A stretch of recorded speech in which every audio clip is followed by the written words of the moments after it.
Bonsoir à tous. Excusez mon son. J'ai un petit problème technique. Parfait. Donc, bonsoir à tous. Merci d'être présents à cette séance d'information publique en lien avec les travaux de la rue Lauzon. Je me nomme Élisabeth Aymon, je suis directrice des communications à la ville de Sainte-Anne-des-Plaines et je vais vous accompagner tout au long de la soirée. Vous avez reçu pour certainement la majorité d'entre vous un document déjà à votre résidence pour vous expliquer un petit peu comment allaient se dérouler les travaux. Mais puisqu'il s'agit de travaux plutôt complexes qui ont quand même des impacts importants, on a trouvé nécessaire de vous rencontrer pour répondre à toutes vos questions, vous présenter vraiment le projet en détail et prendre un petit peu de temps avec vous là, pour discuter de tout ça. Donc, je vais prendre seulement quelques minutes en début de séance pour vous présenter le déroulement de la soirée et vous présenter aussi les intervenants qui prendront la parole ce soir. Donc, si c'était possible de partir la présentation.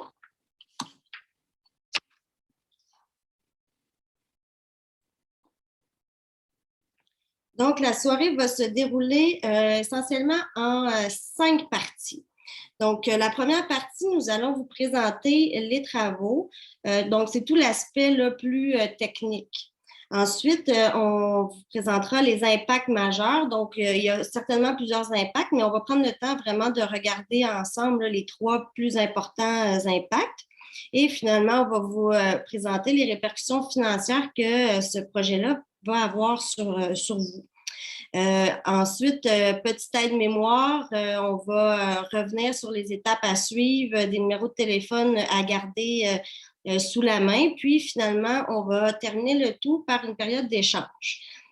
Donc, je vous inviterai aussi tout au long de la rencontre, dès que vous avez des questionnements ou vous souhaitez qu'on approfondisse certains éléments, d'utiliser le chat.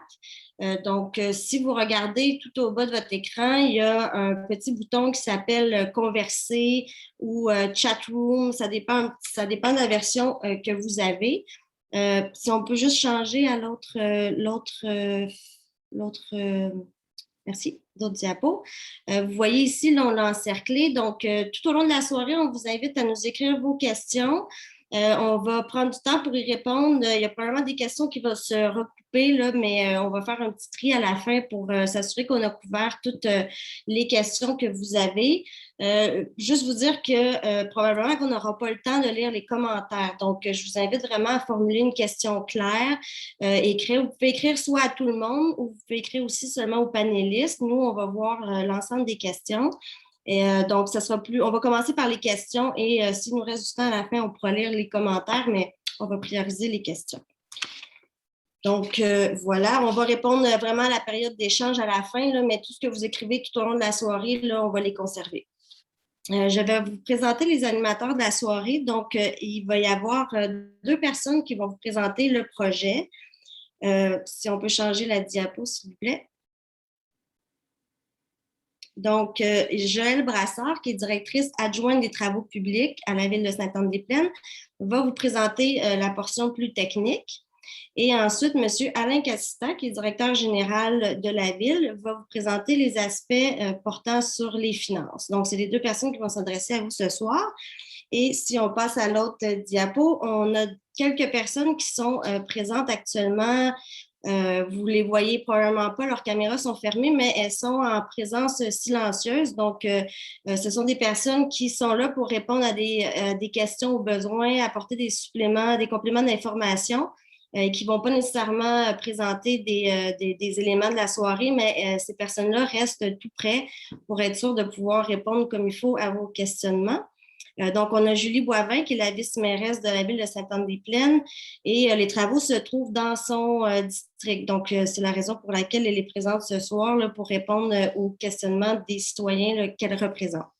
Ensuite, Sylvie Poitras, qui est trésorière de la ville de Sainte-Anne-des-Plaines, qui probablement pourrait apporter aussi des compléments d'information au niveau des impacts financiers. On a Benjamin Metcalfe, qui est ingénieur chargé de projet chez Eiffel Expert Conseil. C'est eux qui ont préparé finalement les plans et devis. Donc, au niveau technique, là, il y a quand même aussi des éléments qui peuvent apporter. Et finalement, M. Guy Charbonneau, le maire de la ville de Sainte-Anne-des-Plaines, qui aussi connaît très, très bien le dossier, qui pourra répondre à certains questionnements. Et je profite de l'occasion pour justement passer la parole à M. Guy Charbonneau, le maire de la ville de Sainte-Anne-des-Plaines, qui souhaitait vous présenter quelques mots en ce début de séance.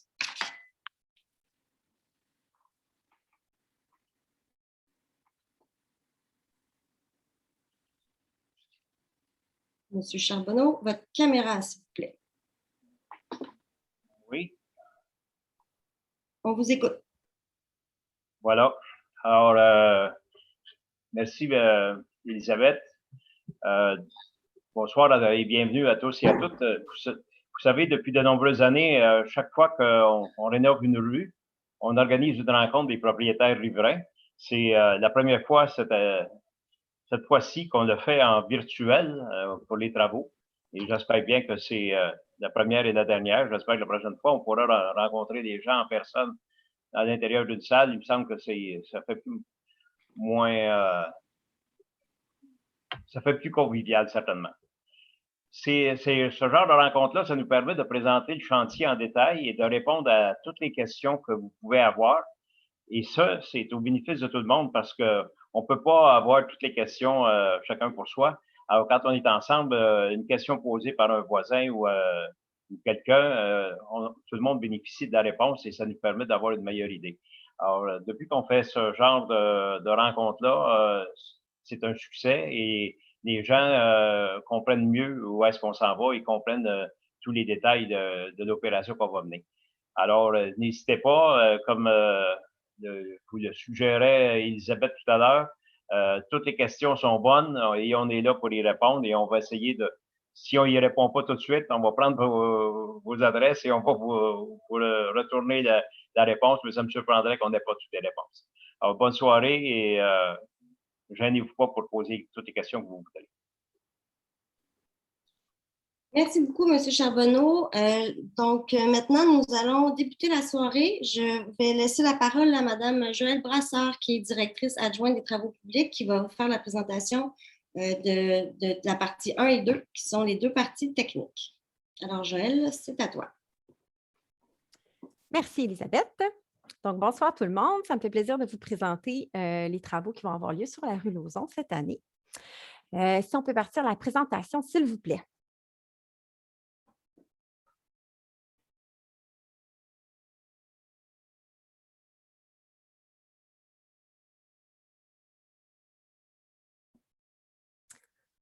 Donc, on va regarder la partie des travaux. Est-ce que ça serait possible de commencer avec la première diapositive pour discuter de la nature des travaux? Donc, la nature des travaux, évidemment, c'est une reconstruction complète de toutes les infrastructures municipales. Ce qu'on entend par infrastructure municipale, on entend la reconstruction complète, en fait, des conduites, donc les conduites d'égouts, sanitaires et pluviales, et la conduite, bien sûr, d'eau potable. Il y a aussi le pavage, les trottoirs, les bordures et la structure de chaussée, bien entendu.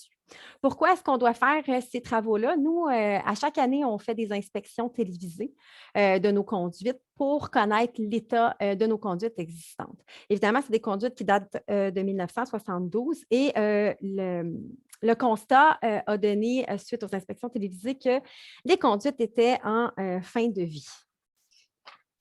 Donc, quand auront lieu ces travaux? Pour la prochaine diapositive, s'il vous plaît. Les travaux vont débuter à la mi-juillet. Il va y avoir une pause de 2 semaines pour la période des vacances estivales au niveau de la construction et la reprise des travaux aura lieu le 2 août en continu. À la fin juillet, les premières étapes, en fait, c'est bien sûr la mise en place d'un aqueduc temporaire. On va le voir un petit peu plus loin. Vos maisons ne seront pas branchées tout de suite à cet aqueduc-là. C'est le 2 août que le branchement va se faire et l'excavation va débuter. Donc, à la prochaine diapositive, on va voir quel est l'entrepreneur mandaté pour la réalisation des travaux et Excavation Villeneuve. Il va faire un enregistrement vidéo, si on veut, de l'état des lieux avant les travaux. Donc, il va avoir une entreprise spécialisée. Vous allez probablement la voir passer sur vos terrains. Puis, en fait, qui va venir faire une vidéo de tout l'état actuel. Donc, l'aménagement paysager, vos façades de maison, le tour de vos maisons, les arbres, les clôtures. Donc, tout ça va être fait. Ces travaux-là sont prévus dans la semaine du 28 juin ou du 5 juillet. Ensuite, on va débuter avec les impacts majeurs. Il y en a 3. Donc, le premier, à la première diapositive, c'est la mise en place d'un aqueduc temporaire. Comme j'ai mentionné tout à l'heure, c'est la première étape qui va être faite dès la mi-fin juillet. Pour ce faire, en fait, pourquoi est-ce qu'on met un aqueduc temporaire? C'est que la conduite d'eau potable sera remplacée. Donc, il n'y aura plus d'eau potable qui va pouvoir se rendre à vos maisons. Donc, l'alimentation se fera par un aqueduc qu'on dit temporaire. C'est une conduite hors terre, dans le fond, qui va assurer l'approvisionnement en eau potable pendant le changement de la conduite d'aqueduc. Cette conduite-là va être branchée sur les bornes fontaines qui sont à proximité de la rue Lauzon et sur la rue Lauzon. À ce niveau-là, ça ne change rien au niveau de la protection incendie. Donc, les camions de pompiers, les camions citernes de pompiers vont toujours pouvoir se brancher quand même sur les bornes fontaines à proximité en cas d'incendie. Aussi, étant donné que c'est une conduite hors sol, c'est une conduite qui est exposée au soleil.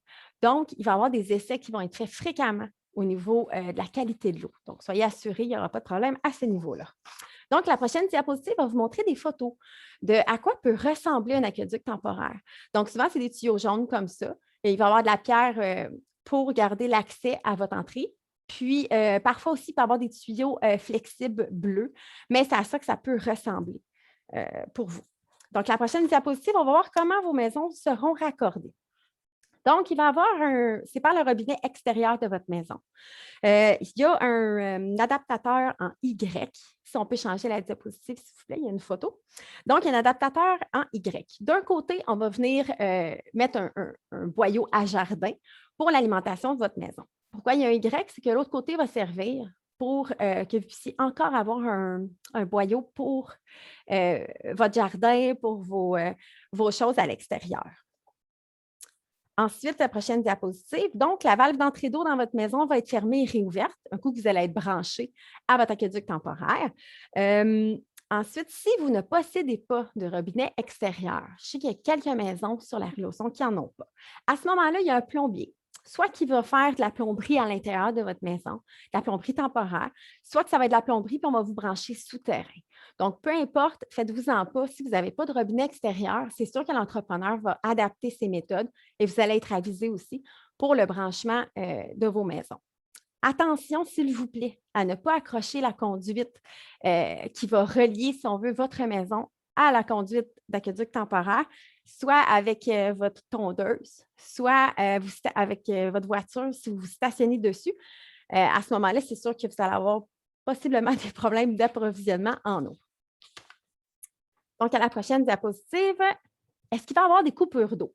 Oui, il va en avoir. Il va en avoir 2. Il va en avoir une au début et l'autre à la fin des travaux de l'aqueduc temporaire pour vous brancher et vous débrancher, évidemment, et vous brancher sur la nouvelle conduite d'aqueduc. Donc, ça va en faire 2. Vous allez avoir, évidemment, des avis à ces moments-là. Est-ce que aussi, il y a des possibilités qu'il y ait des avis d'ébullition? Normalement, il ne devrait pas en avoir, mais si jamais, comme je vous disais, vu que la conduite est exposée au soleil, on fait des essais fréquents, donc à toutes les semaines. Si jamais il y a quelque chose, vous allez recevoir un avis d'ébullition. C'est la même chose que si c'était un réseau permanent. Donc, ça va être important de le respecter. Donc, vous faites bouillir l'eau avant de consommer et vous attendez la levée de celui-ci avant de boire l'eau directement du robinet. À la prochaine diapositive, vous allez voir que vous allez pouvoir utiliser l'eau normalement. Ça ne change rien. Vous allez avoir la même pression, vous allez avoir la même chose. La seule chose qu'on demande, c'est de ne pas faire d'arrosage extérieur. Ce qu'on veut dire par là, c'est de sortir votre arrosoir, exemple, pour votre gazon ou des gros arrosages. Pourquoi? Parce qu'à ce moment-là, s'il y a plusieurs citoyens qui le font en même temps, il y a des possibilités de voir une différence sur la pression d'eau. Mais sinon, si vous utilisez l'eau de façon non excessive, il n'y aura aucun problème. C'est ce qui termine l'aqueduc temporaire. Donc, on va passer à le deuxième impact qui est l'accès à votre entrée, donc à votre maison. Vous allez toujours avoir accès à votre maison. Là, on parle seulement de l'accès à votre entrée avec votre voiture. Donc, oui, il y a des fois que votre entrée sera inaccessible. Donc, il va y avoir à quelques moments, par exemple, quand il va y avoir le remplacement des conduites qui seront devant votre propriété, il va y avoir des excavations, vous ne pourrez pas avoir accès à votre entrée. Ensuite, il va y avoir aussi quand on va faire les trottoirs et les bordures. Le béton, ça a besoin d'un temps avant de pouvoir rouler dessus. Donc, c'est pour quelques jours, possiblement à chaque fois, là, vous ne pourrez pas avoir accès à votre entrée. Par contre, vous allez toujours avoir accès à votre maison. Il y a des stationnements qui sont à votre disposition pendant cette période. Il y a 2 stationnements sur la rue de la Meunerie, puis il y a aussi celui derrière la rue Chaumont sur la 3e avenue qui peuvent être accessibles pour vous là, temporairement pendant ces quelques jours-là. Prochaine diapositive, on va voir la conformité obligatoire de vos systèmes. C'est le dernier impact et non le moindre. En fait, c'est que présentement, les conduites d'égout sanitaire et pluvial de votre résidence sont toutes les 2 branchées dans l'égout sanitaire. Puis, depuis 1978, le ministère de l'Environnement exige en fait que les eaux pluviales des drains de fondation des résidences soient dirigées vers l'égout pluvial plus tôt que le sanitaire. Pourquoi? C'est qu'en fait, l'eau sanitaire qui provient de votre maison, bien sûr, est dirigée vers nos égouts sanitaires qui sont dirigés vers notre usine de traitement avant d'être rejetée dans le cours d'eau. Donc, cette eau-là, évidemment, est traitée avant d'être rejetée dans le cours d'eau. L'eau pluviale, elle, n'a pas besoin d'être traitée avant d'être rejetée au cours d'eau. Donc, si vous avez les 2 ensemble, donc vos drains de fondation et votre sanitaire s'en vont tous les 2 dans le sanitaire, bien, ça occasionne plus d'eau à traiter. Il y a de l'eau qui n'est pas supposée avoir besoin de traitement qui se ramasse à notre usine. Donc, ça peut la surcharger. Donc, étant donné qu'on refait les conduites dans votre rue, bien, à ce moment-là, il va falloir corriger, dans le fond, ou vous rendre conforme. On va voir à la prochaine diapositive. Donc, les images à gauche. En haut à gauche, donc, la plupart des résidences sont organisées de cette façon-là. Donc, vous avez 2 images. La première, en haut à gauche, montre, si on veut, une maison avec les drains de fondation qui sont le rectangle bleu autour de la maison, avec la ligne rouge, bien sûr, qui est le sanitaire. Donc, on voit que toutes les eaux s'en vont tout simplement dans le sanitaire. Puis ça s'en va dans le sanitaire principal. En dessous, vous avez une photo qui montre que vous avez le sanitaire, mais le pluvial est déjà là. Il fait juste aller se joindre au sanitaire. Donc, ça, c'est une autre option qu'on a vue aussi sur la rue Lauson. À droite, vous allez voir une image qui montre comment est-ce qu'il faut qu'on soit branché. Donc, vous voyez que la conduite du haut, c'est le branchement d'égout sanitaire. Vous voyez que c'est évidemment toutes les eaux sanitaires de votre maison qui s'en vont se brancher dans la conduite principale. Ensuite, vous allez voir la conduite d'en dessous, c'est votre système de drainage de fondation, de drain de fondation, pardon, qui s'en vont dans la conduite principale pluviale. Aussi, sur cette même image-là de droite, vous allez voir la limite de propriété. Donc, l'entrepreneur, lui, ce qu'il va faire, il va changer la conduite principale dans la rue, donc à gauche complètement, jusqu'à la limite de propriété. Et de votre côté, ça va être de votre maison jusqu'à la limite de propriété.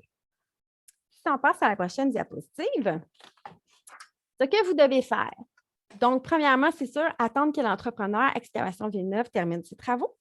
Et ensuite, il va falloir procéder à l'installation d'une conduite d'égout pluvial de votre maison jusqu'à la ligne de l'eau pour vous connecter à celle qui sera installée par l'entrepreneur. À la prochaine diapositive. Qui peut faire ces travaux? Un entrepreneur local, bien entendu. Ce sera évidemment un contrat entre le propriétaire de la résidence et l'entrepreneur privé directement.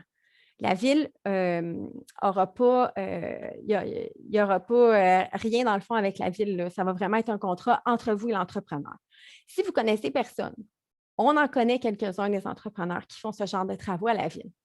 Donc, ce n'est pas des recommandations, ce n'est pas une liste exhaustive. Par contre, on peut vous donner quelques noms pour vous aider. Ensuite, à la prochaine diapositive, on va voir combien de temps est-ce que vous avez pour faire ces travaux. Vous avez jusqu'au 30 octobre 2023 pour exécuter les travaux de branchement pluvial de votre maison jusqu'à ceux jusqu'à la conduite installée par l'entrepreneur. Donc, sur ça, ça termine ma partie. Je laisse la parole à Élisabeth. Merci, merci beaucoup, Joël, pour la présentation. Maintenant, nous allons passer à la troisième partie qui est en fait les impacts financiers de ce projet-là, de ces travaux-là. Donc, je vais passer la parole tout de suite à M. Alain Cassita, qui est directeur général de la Ville. Donc, Alain, c'est à toi. Merci. Alors, bonsoir à tous. Merci, Elisabeth. Merci, Joël, pour cette belle présentation fort instructive. Donc, j'ai l'agréable tâche de vous parler de la partie un peu moins sexy, si on veut, de la soirée, qui est les répercussions financières des travaux de la rue Lauzon. Donc, dans le but de s'assurer d'une certaine équité là, entre les citoyens, donc la Ville s'est dotée d'une politique qui assure le financement des infrastructures et qui prévoit une participation financière là, par propriété des secteurs qui sont concernés par les travaux, donc les secteurs qui sont riverains des travaux qui sont visés. Comme Mme Brassard, Joël vous a fait mention plus tôt, c'est les 3 services, donc les 3 infrastructures qui sont touchées par les travaux de la rue Lauzon. Donc, il y a une tarification qui est prévue au niveau de la politique qui est visée en fonction du nombre de services. Dans ce cas-ci, c'est 3. Donc, on parle de 2200 pour le remplacement de l'aqueduc, 2700 pour le remplacement de l'égout sanitaire et 2900 pour le remplacement de l'égout pluvial. Ce qui nous fait un total de 7800 par terrain qui a un frontage de moins de 30 mètres, ce qui est le cas des 30 résidences ou quelques 30 résidences qui sont visées par les travaux sur la rue Lauzon. Évidemment, il y a certaines modalités de paiement qui sont prévues. On est conscient que c'est quelque chose qui peut être important pour certaines personnes, certains propriétaires. Donc, c'est pourquoi il y a différentes façons de faire. Donc, il y a la possibilité de le faire par un seul paiement de 7 800 $ ou encore de l'amortir sur une vingtaine d'années, qui représente un coût d'environ 524 du compte de taxes par année. Évidemment, on vous suggère fortement d'utiliser cette méthode de versement, compte tenu des taux d'intérêt dont on bénéficie, mais aussi compte tenu du fait qu'il est possible, ça sera à vous de décider de votre patrimoine, comment vous voulez en disposer, mais il est possible que vous disposiez de votre patrimoine dans les 20 prochaines années. Donc, si vous décidez ou vous avez l'intention de vendre votre propriété, bien évidemment, vous n'auriez pas à assumer le 7 800 en entier et non uniquement la portion que vous serez propriétaire de votre maison. Donc, ça sera à vous de prendre la décision.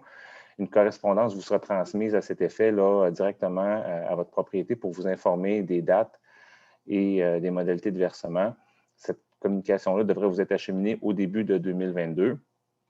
Si entre-temps, vous aviez des questions par rapport, vous désirez discuter des paramètres financiers, on vous invite à communiquer directement avec le service des finances et de la taxation au 450-478-0211, le poste 2014, donc 450-478-0211, poste 2014, ou encore par courriel à taxation, taxation, ville-sainte-anne-des-plaines, donc ville-sadp.ca, en nous précisant vos coordonnées, c'est-à-dire nom, adresse et numéro de téléphone pour qu'on puisse vous rappeler à ce moment-là. Évidemment, tout à l'heure, Mme Brassard, Joël vous a parlé des travaux que vous devrez faire sur votre propriété. Donc, ces travaux-là ont aussi un certain coût financier.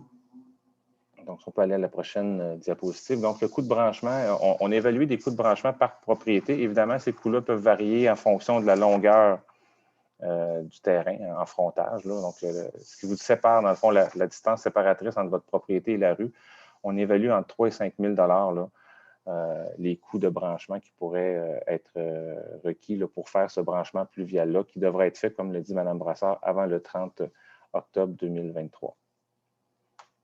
Évidemment, ces coûts-là sont à titre hypothétique. C'est vraiment là, pour vous donner une idée de grandeur, parce qu'on a, évidemment, ça sera dépendamment de chaque terrain et de chaque entrepreneur avec qui vous aurez choisi de faire affaire que ces coûts-là pourraient varier. Merci, merci beaucoup, Alain, pour la présentation financière. Pour conclure la présentation, je vais laisser la parole à Joël Brassard qui va revenir un petit peu sur la démarche à suivre au niveau de la conformité de votre système à votre résidence. Donc, elle va repasser un petit peu les grandes étapes avec vous, puis elle va vous présenter aussi les numéros de téléphone importants à conserver. Mais je tiens quand même à vous dire de ne pas commencer à toutes les écrire. Là, vous allez avoir vraiment une communication qui va être envoyée à votre domicile. Là. Donc, vous allez avoir tous ces numéros-là sous la main, le détail des étapes de la marche à suivre aussi. Là. Donc, prenez le temps d'écouter. Vous allez tout recevoir ça là, par la poste. Donc, je laisse la parole à Joël. Merci, Elisabeth. Donc, à la première diapositive de cette aide-mémoire, en fait, c'est c'est ça, pour réaliser les travaux que vous allez avoir à faire sur votre résidence, donc le branchement pluvial. Lorsque vous allez faire ces travaux-là, la première étape, bien sûr, c'est de mandater un entrepreneur qualifié pour exécuter ces travaux conformément au règlement 914 de la Ville. Bien sûr, ce règlement-là, au besoin, vous nous le demandez, on vous l'envoie ou vous l'avez aussi sur notre site Internet. Ensuite, il faut faire une demande de permis de branchement. Là, vous avez un lien qui est là pour le formulaire, mais comme je vous dis, vous allez l'avoir aussi dans le document qu'Elisabeth vous a parlé tout à l'heure. Sinon, le formulaire se trouve aussi sur notre page Internet. Donc, dans Permis de branchement, vous allez l'avoir à cet endroit-là. Donc, vous remplissez le formulaire, vous le retournez à l'adresse des travaux publics, puis accompagné d'un dépôt, bien sûr, de 150 $. Mais c'est un dépôt. Ensuite, vous faites les travaux. Vous avez jusqu'au 30 octobre 2023. Avant de remblayer, si on veut, vos travaux, nous, on doit s'assurer de la conformité, en fait, du branchement, si on veut. Il faut s'assurer, dans le fond, que où est-ce que vous le connectez à notre conduite, ça doit être conforme. Donc, avant de remettre la terre, si on veut, par-dessus votre excavation, vous devez nous appeler aux travaux publics pour que le technicien en génie civil puisse aller valider la conformité des travaux. Un coup que c'est fait, tout est valide, vous pouvez remblayer et on vous remet le 150 $ de dépôt. Donc, c'est la marche à suivre. Comme le disait Elisabeth, ça va être aussi détaillé dans le document. Donc, vous n'avez pas besoin de tout prendre en note dès maintenant. Et à la dernière diapositive, on voit les numéros de téléphone qui sont à conserver. Donc, tout ce qui est coordination du projet au niveau de la planification, des normes à suivre, les travaux sur le terrain aussi, l'avancement, des problèmes avec l'eau, quoi que ce soit. Donc, vous pouvez communiquer avec les travaux publics, soit par téléphone ou par courriel. Puis, même chose aussi pour la validation de la conformité des travaux et tout ce qui est question financière. À ce moment-là, vous pouvez communiquer avec les services des finances et de la taxation. Donc, je vous remercie et je repasse la parole à Elisabeth. Merci beaucoup, Joël. Nous sommes rendus maintenant à la partie où nous avons du temps pour échanger entre nous. Toutefois, il n'y a pas de questions. Je suis très surprise. Soit on a été super clair, soit on vous a complètement ennuyé, vous dormez tous à la maison. Mais il n'y a pas de questions. Donc, c'est ce qui mettrait fin à la rencontre. Je vais vous laisser quand même quelques minutes. Si des gens voulaient poser des questions, je vais vous expliquer à nouveau la manière de fonctionner. Si vous bougez votre souris, vous voyez en bas de votre écran un endroit où il y a un petit icône de conversation. Donc, à ce moment-là, vous pouvez... Ah, les questions rentrent. Parfait, excellent. Donc, vous pouvez, à cet endroit-là, nous poser vos questions. Donc, on a une première personne qui nous dit comment ça fonctionne si nous n'avons pas de drain français. Je vais répondre à cette question. Donc, au niveau des drains français, ça serait vraiment surprenant que vous n'en ayez pas. Mais je ne peux pas dire que ça ne se peut pas. Tout ce que je veux dire, c'est que ça serait surprenant. La seule chose que je vous demanderais, ça serait possiblement de passer une caméra dans votre branchement sanitaire pour prouver qu'il n'y a pas d'autres branchements. Être sûr et certain qu'il n'y a vraiment aucun drain pour ne pas être obligé d'excaver sur votre terrain. Donc, simplement de nous le prouver si vous n'avez pas de drain français. Par contre, comme je vous dis, ça serait surprenant que vous n'en ayez pas. En espérant pouvoir avoir répondu. Merci beaucoup. Il y a M. Durocher qui dit qu'il y a une question, mais il faudrait nous l'écrire, votre question, dans le chat. Donc, je vais vous laisser quelques minutes pour qu'on puisse lire votre question pour tous. En attendant, je vais poser la question de Mme Guilbeault qui souhaite savoir si le gouvernement accorde un financement au niveau de ce projet-là. Là. Donc, qu'est-ce qu'on aurait là, en termes d'aide financière du gouvernement? Bien, il n'y a a pas vraiment d'aide financière. L'aide financière, dans le fond, c'est la ville qui permet aux gens, plutôt que d'avoir à absorber le 7 800 tout de suite, là, à court terme, de pouvoir le faire sur 20 ans avec les taux d'intérêt qu'on peut aller chercher là, au niveau de nos divers canaux là, dont on va chercher les prêts. Donc, c'est cette méthode-là de financement là, sur le 7 800 qui est probablement la plus avantageuse, là, à moins qu'il existe des programmes de financement que je ne sois pas au courant, mais au niveau de ce genre de travaux-là, il n'y a pas à notre connaissance, il n'existe pas de programme de financement gouvernementaux. C'est nous qui offrons la possibilité de rembourser sur 20 ans le 7 800 là, à des taux compétitifs là, sur les taux d'intérêt. Parfait, merci beaucoup. Donc, on a une question. Est-ce qu'en reconstruisant la rue, est-ce que vous allez enlever une partie du terrain des citoyens? Donc, est-ce que ces travaux-là vont aller gruger un petit peu là, de la propriété privée des résidents? Non, pas du tout. En fait, on ne prendra pas plus de terrain qu'il y a déjà. Donc, c'est non la réponse. On ne prendra pas de terrain à personne. Merci. Puis, on aimerait savoir aussi, quelqu'un qui n'a pas de robinet extérieur, là, tout à l'heure, on parlait d'installer un Y.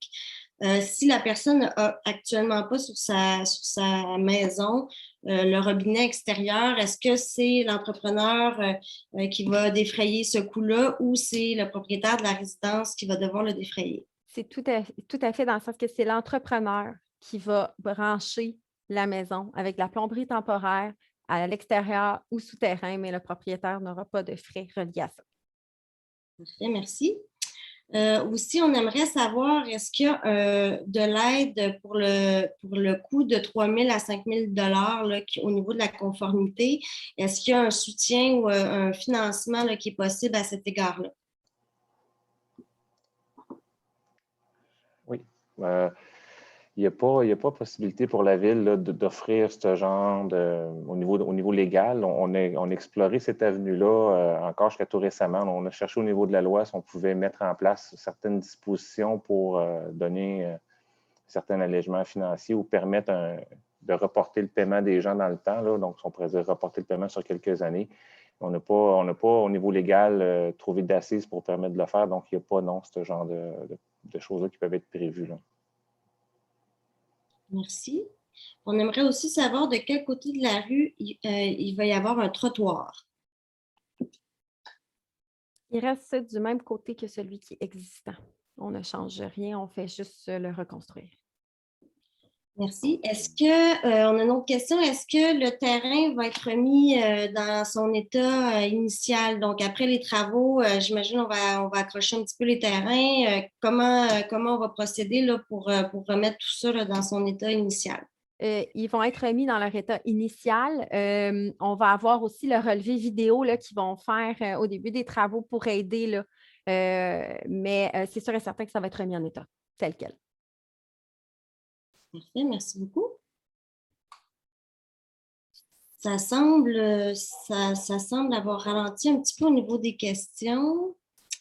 Je vais vous laisser encore une minute ou deux pour nous écrire. Il y a peut-être ici un monsieur qui demande, lui, il a déjà une dérogation parce que sa maison, elle est trop près de la rue. Donc, lui, est-ce que ça va avoir un impact différent des autres? Est-ce qu'il va y avoir des impacts relativement à ça? Est-ce que ça va enlever une nouvelle partie de son territoire? Non, pas du tout. Comme j'ai dit, on conserve, si on veut, les mêmes largeurs, les mêmes choses. Donc, non, ça n'aura pas d'impact sur son terrain. Parfait. Puis, on aimerait savoir, est-ce qu'au niveau de la conformité, est-ce que mes drains français doivent être dans un état particulier? Bien, nous, en fait, non, ce n'est pas l'état des drains français qu'on va vérifier. Nous, dans le fond, ce qu'on veut, c'est que ce soit branché à notre conduite pluviale. Donc, à ce moment-là, je veux dire que l'état des drains français, là, non, on ne vérifiera pas la conformité ou l'état des drains. Parfait. Ça appartient au propriétaire là, de s'assurer que ces structures à lui sont en état. Parfait. Exactement. On a une question aussi sur notre portion de la rue. Il n'y a actuellement pas de trottoir. Est-ce qu'il va y en avoir un désormais? Bien, c'est difficile à dire parce que je ne peux pas vous situer, mais le trottoir, si je ne me trompe pas, il est prolongé jusqu'au boulevard Sainte-Anne, mais il reste du même côté là, qui est actuellement. Là. Donc, je ne sais pas où est-ce que vous êtes dans la rue, là, mais il n'y aura pas de grand changement. 208 rue Lauson. Écoutez, c'est difficile à dire comme ça. Je m'excuse, je ne la connais pas par cœur, là, mais je pourrais comme vérifier puis vous revenir sans problème. On va noter d'ailleurs 208 rue Lauson. Mon bonhomme d'eau est dans la rue présentement. Va-t-il être rapatrié sur mon terrain? Absolument. Il va être rapatrié à la ligne de propriété, donc à la limite entre notre emprise et le terrain du propriétaire. Merci. On se demande aussi si nous avons la preuve que nous n'avons pas de drain français, devons-nous quand même faire le branchement pluvial? Non, pas du tout. Si vous avez une preuve que vous n'avez pas de drain français et qu'on le voit comme il faut, non, il n'y a pas de branchement pluvial parce que vous n'avez pas de drain français. Okay, merci beaucoup.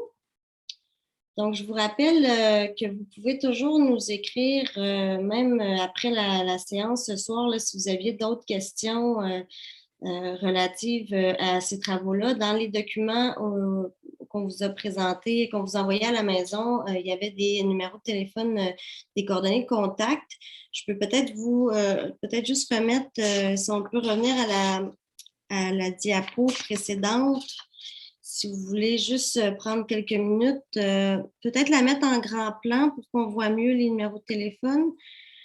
Je vous invite à prendre le temps de décanter un peu tout ça, là, puis de vous faire une tête. Puis, si vous avez d'autres questions qui vous reviennent, n'hésitez pas à nous contacter ou à nous écrire, nous téléphoner à un de ces numéros-là, tout en vous disant, bien sûr, que l'ensemble de l'information va vous être acheminé. Donc, si vous souhaitez là, avoir des réponses plus rapides, vous pouvez nous appeler, mais je vous suggère quand même d'attendre. Dans le document, il va y avoir l'ensemble des informations. Peut-être pour certains cas plus spécifiques, là, ça vaudra la peine d'aller préciser certains éléments, mais dans l'ensemble, tout devrait y être. Donc, pour ça fait le tour. J'ai encore des petites questions. Est-ce qu'il y a un moyen de savoir si nous avons un drain français pendant les travaux ou ce sera uniquement pendant les travaux de l'entrepreneur que nous pourrons le savoir? Donc, est-ce que ça, est-ce qu'on va le savoir en même temps tant qu'à ouvrir la rue, là? Non, pas du tout, parce que les drains français sont autour des maisons. Donc, ils ne sont pas à la rue. Nous, on n'ira pas excaver sur votre terrain. On va seulement excaver de notre côté. Donc, pour nous, il n'y a pas moyen. Par contre, une des façons à faire, c'est vraiment de faire passer une caméra, là, si on veut, dans votre branchement sanitaire. De cette façon-là, vous allez voir s'il y aurait un autre branchement. Là, vous allez voir s'il y a des drains français à ce moment-là. Mais ça ne sera pas avec nos travaux, non. Parfait. Je vais laisser la parole quelques minutes à M. Charbonneau, M. le maire de la ville de Saint-Anne-des-Plaines, qui souhaitait dire quelques mots. J'ai d'autres questions après, mais je vais laisser la parole à M. Charbonneau. Juste en complément d'une question qui a été posée tout à l'heure, je ne sais pas si vous avez vu, mais le montant total des travaux est de 1 900 000 $. D'ailleurs, vous allez le voir, là. C'est 1 900 000 $. Si on divise ça par les 30 propriétés, ça fait 63 333 pour chaque propriété. Alors, quand on demandait s'il y a une subvention, il n'y a pas une subvention directe, mais acceptez que, à cause du règlement qu'expliquait M. le directeur général tout à l'heure, les montants demandés aux citoyens, c'est tous. Tout le monde reçoit la même facture quand on refait une rue à Saint-Anne-des-Plaines, peu importe où on est. Et peu importe qu'on ait des grandes subventions ou qu'on n'en ait pas. Donc, vous voyez la différence qu'on vous demande, c'est 7 800 comparé à 63 000. Bien sûr, dans le 63 000, il y a la réfection de la rue et des trottoirs, mais ça, c'est pris à l'ensemble des citoyens et le montant qu'on exige de chacun des propriétaires des terrains à ce moment-là, c'est 7 800 $. J'espère que je suis correct. J'ai madame notre trésorière et monsieur le directeur général qui peuvent me reprendre, mais je pense que ça explique que c'est une façon de subventionner ou en tout cas d'être plus équitable envers tous les citoyens de Saint-Anne-des-Plaines quand on refait une rue, tout le monde paye le même prix. Parfait, merci pour ces précisions. Ensuite, on avait une question. Quelqu'un fait des travaux durant cette période. Donc, il voulait savoir si les travaux, les camions de construction vont pouvoir venir livrer les matériaux. Pardon, les camions vont pouvoir venir porter les matériaux de construction pour ces rénovations. Donc, je ne sais pas si on avait la date exactement, du 23 au 26 juillet. J'ai des travaux qui sont prévus. Oui, tout à fait. À ces dates-là, oui, parce que les travaux d'excavation vont débuter le 2 août. Donc, c'est juste avant. Donc, oui, tout à fait. Il n'y aura pas de problème. Parfait. On a aussi une autre question. Près du boulevard Sainte-Anne, en haut de la rue Lauzon, est-ce que les travaux déborderont plus large que la rue? Je ne suis pas sûre de bien saisir la question. En fait, s'il va y avoir des travaux à l'intersection du boulevard Sainte-Anne, ça, je peux vous dire que oui, parce que le branchement, si on veut, de la nouvelle conduite d'aqueduc va être à l'intersection du boulevard Sainte-Anne. Mais voilà. Sinon, si la rue va être plus large, non. Elle reste dans les mêmes largeurs, dans la même emprise de rue actuelle. Merci. On se demandait aussi au niveau du branchement pluvial, il va y avoir des conséquences sur le terrain. Tout à l'heure, on a dit que l'entrepreneur allait remettre les terrains comme ils étaient dans leur état initial, mais pour ce qui est des travaux que les propriétaires devront faire à leur domicile, qu'est-ce qu'il y en est de l'aménagement paysager, là, comment ça va fonctionner pour remettre le terrain dans son état initial?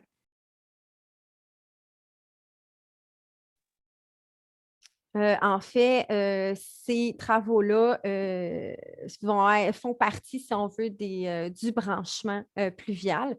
Donc, ils sont assumés par le propriétaire de la résidence. Merci. On a une question à savoir à quel moment vous aurez accès aux documents d'information de la séance. Nous, le document, il est prêt de notre côté. On souhaitait toutefois vous parler ce soir pour voir un petit peu quelles questions vous auriez, si on avait des éléments à rajouter pour bonifier notre document. On voulait s'assurer qu'il était vraiment complet et qui faisait le tour de tout. Donc, c'est une question de jour. Là, on va terminer ce document-là, puis on vous l'achemine, je dirais, au cours de la semaine prochaine, sans faute, vous allez avoir l'ensemble de l'information. Je n'ai plus de questions pour le moment. Est-ce que quelqu'un dans nos panélistes silencieux souhaitait dire un mot? Monsieur Charbonneau, vous venez juste de répondre là, avec des compléments d'information. Est-ce qu'il y avait quelqu'un souhaitait intervenir, ajouter quelque chose? Tout est beau de votre côté. Donc, Monsieur Charbonneau, vous voulez dire un mot? Non? Vous avez ouvert votre caméra et votre micro, alors j'ai Je suis trop jeune, j'ai pas pris le bon. Ah! Alain, tu as ouvert aussi ta caméra. Est-ce que j'en déduis que tu voulais dire un petit mot? Rapidement, dans le fond, juste informer les gens aussi qu'on a bien pris note là, des enjeux de circulation qu'il y avait sur la rue Lauzon. Donc, c'est pourquoi les services techniques, les travaux publics, ainsi que les gens de chez FL, vous allez voir apparaître certaines mesures de ralentissement de la circulation sur la rue Lauzon là, en lien avec les travaux. Donc, on en a tenu compte là, dans la façon d'aménager la rue afin de rendre un peu moins rapide la rue Lauzon. On le sait qu'il y avait des enjeux où les gens ont tendance à, comme on dit en bon chinois, bypasser par votre rue. Donc, on va tenter de rendre un peu moins agréable le bypass par votre rue là, en mettant en place des mesures pour ralentir la circulation. Merci beaucoup, Alain. Donc, ceci mettrait fin à la rencontre de ce soir. Encore une fois, je vous rappelle qu'on est disponible en tout temps pour répondre à vos questions, que ce soit par courriel ou par téléphone. Puis, vous pouvez vous attendre là, à recevoir vraiment le détail des informations au cours de la semaine prochaine. Donc, sur ce, je vous souhaite une belle fin de soirée et merci encore une fois d'avoir été présent avec nous ce soir. Merci.